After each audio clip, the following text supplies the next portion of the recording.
Well, hello there dear students, Assalamu alaikum. So I hope you all are doing great. Welcome back with another video. So guys, this video is about descriptive writing, alright?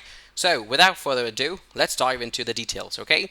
So today I've given you all a task about descriptive writing, alright? In the class we studied about descriptive writing, and in our copies we also went through the planner as well, the graphical organizer, in case to help you when you will be attempting to write a essay and the paragraphs at your home. All right. Now, first let's try to understand that what is descriptive writing and what does it mean, how this is different from the other forms of writing. Because in the past, in the very first days, we have gone through the report writing, okay, and the article writing as well in our copies, right? Now, speaking further about it, let's talk. Let's go. Let's move. So now in the descriptive writing, what do we actually do is that we remember some kind of events that has taken place in our life and making sure that they are our main central idea or maybe our topic of discussion in our descriptive writing. Now, let me tell you the pattern. Very simple. As I told you in the classroom today as well, first we're going to go with the introduction paragraph, and then it's up to the student that how many paragraphs you want to make. I would suggest you to make at least 2 paragraphs, all right, 2 body paragraphs, and in the last come up with a conclusion. All right. Now here you can see a graphical organizer on the screen. That the first one is talking about introduction. About the first paragraph, you'll be writing about introduction because that's necessary in order to introduce your main idea, your topic, right? And then we are having the another graphical boxes made here. The first one is for seeing that what you have saw. Whenever that event or that particular thing has taken place, for what you are actually gonna talk about, so you have to write that what you were seeing at that moment, then what you heard, and then in the middle one you will talk about your feelings regarding to a touch, maybe a touch, you see, touch, a physical touch, and maybe psychological feelings, whatever you're thinking in your mind, whatever you were thinking in your heart that time, and then maybe some taste.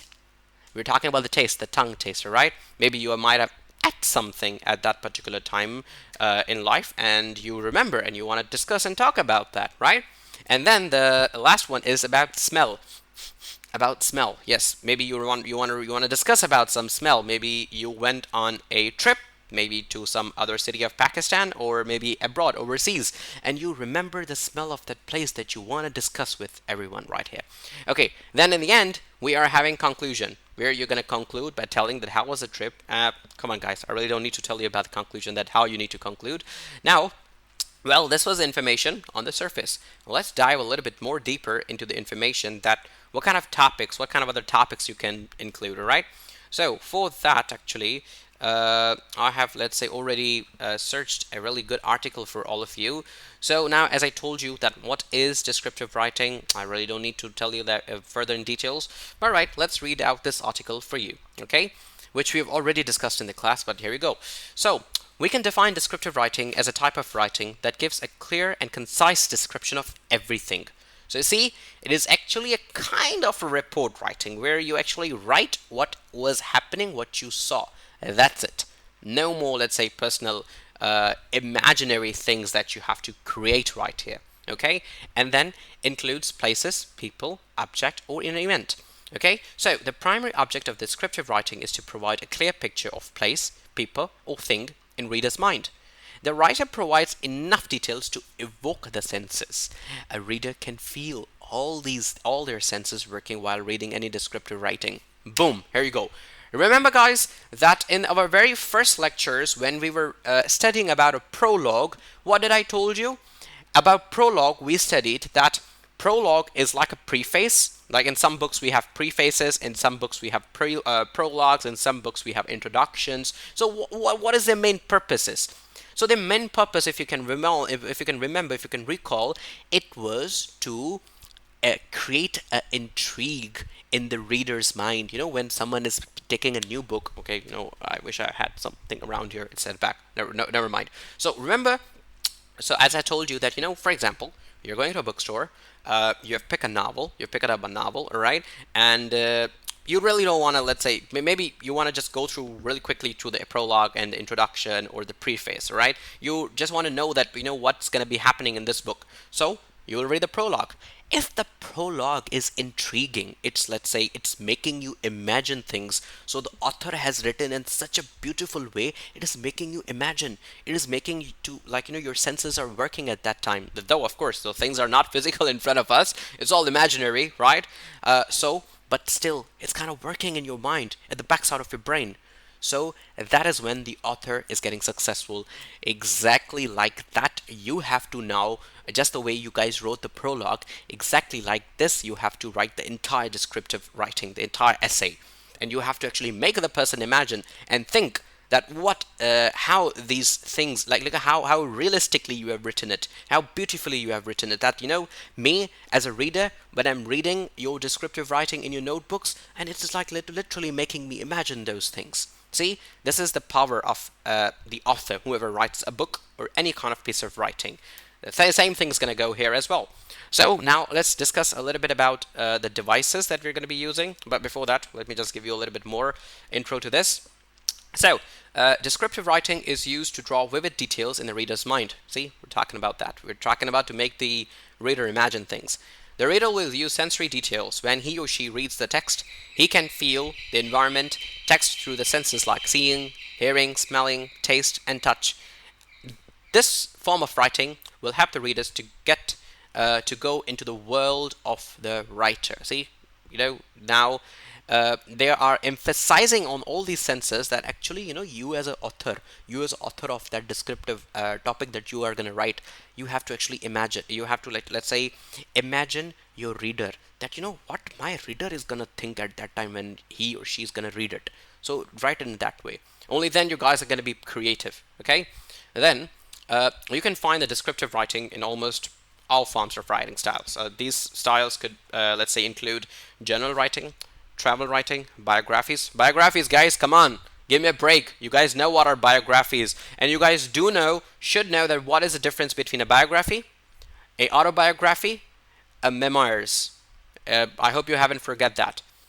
Okay, so then poetry, diary writing, nature writing, and memoirs. Okay, and etc. So the purpose of descriptive writing, okay, we already know the purpose. We have to make the other person imagine things, okay? It's actually to showcase your things, right? Now, these are some of the really important things. Use descriptive words, okay, to provide more sensory details. For example, now what are descriptive words? I've already got you guys. Descriptive words describes or gives a person more information about things, a description about the words, colors, size, and shapes, or maybe, you know, number of few other things. So descriptive words help you to understand more when you are reading, right? So we can use some descriptive words. So now, you know, for every different situation, we have other descriptive words. For example, we have some for shapes and colors. Then we have some for sizes and numbers. Then we have some for senses, and the list goes on and on and on and on. Okay, so I don't think so that I really need to, let's say, tell you about the more details. Okay, now because we have not discussed, we haven't studied the figurative language, so I'm not going to emphasize on this one. But inshallah, in our upcoming lectures, and we do have figurative language as well. Only then we will discuss about the figurative language. Now you see, here are some descriptive writing examples, as you already saw up there, that you can write about maybe some kind of biography, travel log, your personal journal, your traveling journal, journal about nature, about any different experiences. But make sure, go with some realistic experiences. You know, only then you will, you know, maybe come up with some productivity in your mind. All right. Then we are having the life of Princess Diana. Describe the castle Vincennes. Describe the beauty of Niagara Falls, the great Himalayan mountain range, the hot fudge sundae. Oh boy, this makes me hungry now. All right. Describe your childhood memories, an event that changed your life, a trauma or a happiness. Okay. So actually, here we have to focus on the real topics. Okay. So guys, I'm not gonna take a lot of your time. I guess the video has gone already too long. So yep, I'll be uploading this on my channel, on my YouTube channel. I'll be sharing the link on WhatsApp. So make sure to watch and to subscribe to the channel as well, because I'll be uploading videos regarding to our course now quite oftenly, right? So until then, See you guys. See you in the class tomorrow. And yeah, here's another word for you guys. Let me just give you a vocabulary word as well. I don't want to, let's say, bombard you with a lot of things today, but one vocabulary word will hurt nobody. Seldom. Here's a word for you. It's seldom. The word is seldom. Okay. I will appreciate if you can use this word in your descriptive writing. However, even if you don't, at least you can guys find the meaning of this word. Okay. So guys, until then, assalamu alaikum, and see you tomorrow in the class. Bye bye.